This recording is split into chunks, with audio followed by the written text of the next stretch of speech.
Look at the craziest video that has been sent to me. The following group of friends found an underground fallout shelter in Chicago. It has been sealed by the police, and most likely this was a government-owned fallout shelter.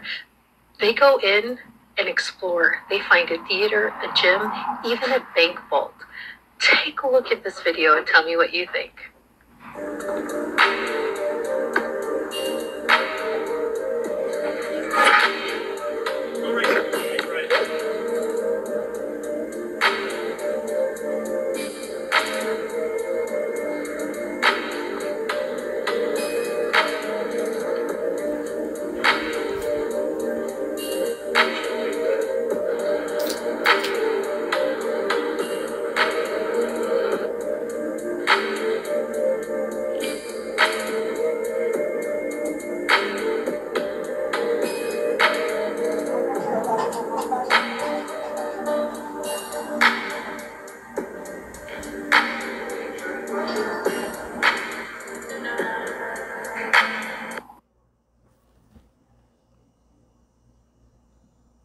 All right, that's pretty much it. Shalom, shalom.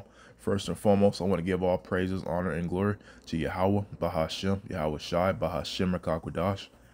Double honors to the apostles and elders of GMS because they do rule and teach well. Salutations to the hopeful elect scattered across the world, fighting for their salvation. This is the Prophet Yonazar. I'm with the SOYWY Charleston, South Carolina branch. I'm coming back at you with another lesson. Lord's will may be edifying to you. And this topic will be concerning the end times that we're coming into, or that are pretty much already here. And let me just go ahead and start off by saying this. When those nuclear missiles come over here and start destroying America, that fallout shelter will do nothing for anybody, because America's going to be that complete lake of fire that the Apostle John, saw in his vision. So America's going to be completely desolate. So, whatever fallout shelter these people come across is only going to be a temporary fix. Like when Jacob's Trouble officially pops off and you got chaos in the streets, you might be able to hide in the fallout shelter for a little while, but, it's only a matter of time before, you're going to die anyways. Because the point being is, like, if Yahweh Bashem Shai is not for you, then there's really nothing you can do. And Esau got a lot of these fallout underground shelters scattered throughout our country. This was the first time I heard about this one in Chicago. And because this is definitely the end time that we're living in. So right now the men of the Lord are just waiting for all hell to break loose. So we can hurry up and get through Jacob's trouble so we can enter into the kingdom. And I'm gonna pull a couple of precepts, going into the pending chaos to come. This is going to be 2nd Ezra chapter 15, verse 16. I'll start at 15. For the sword and their destruction draweth nigh, and one people shall stand up to fight against another, and swords in their hands. For there shall be sedition among men, and invading one another. They shall not regard their kings nor princes, and the course of their actions shall stand in their power.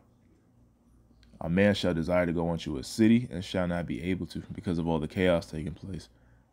For because of their pride, the city shall be troubled, the houses shall be destroyed, and men shall be afraid. A man shall have no pity upon his neighbor, but shall destroy their houses with the sword, and spoil their goods, because of the lack of bread, and for great tribulation.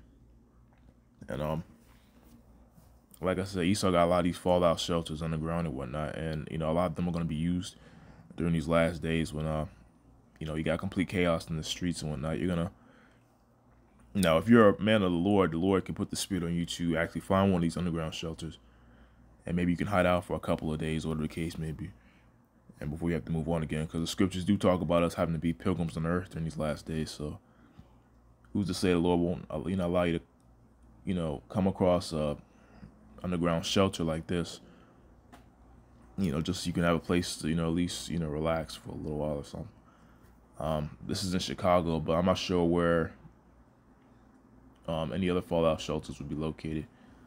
I think you got some in Missouri, St. Louis, Missouri.